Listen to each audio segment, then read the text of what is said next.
বন্ধুরা দেখো কত বড় সাপ ঢুকে গেছে বাড়ির মধ্যে।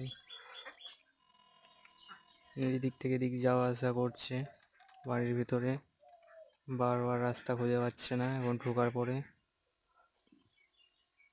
দেখো তোমরা, উপর দিকে উঠার চেষ্টা করছে, ওদিক দিয়ে তো বেরোতে পারবে না।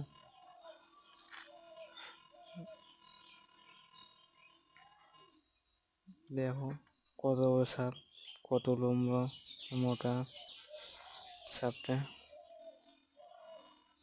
শেষে বাইরে থেকে নিচে গেল বের হয়ে। দেখো কত বড় সাপ, কিরকম যাচ্ছে সাপটা।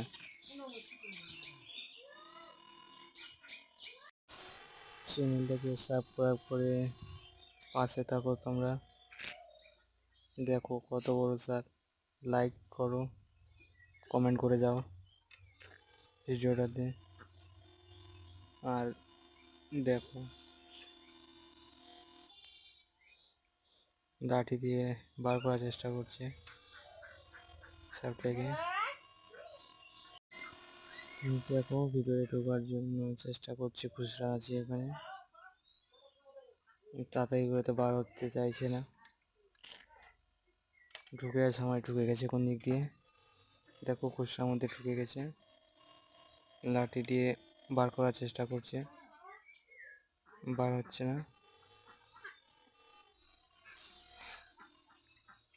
দেখো এবার এখন বাইরের দিকে চলে যাচ্ছে, ওই ঢোলের মধ্যে ঢুকে গেল। তোমাদেরকে দেখাচ্ছি পেছনের ভিডিওটা। এই দেখো বাইরে ওদিক দিয়ে ঢুকেছিল, ওই দিক দিয়ে বেরিয়ে চলে গেল জঙ্গলে, মাঠের মধ্যে চলে যাচ্ছে। সবসময় এরকম মুঞ্জে রাখবা সবাই, নাহলে বাড়ির ভিতরে সাপ ঢুকে যাবে।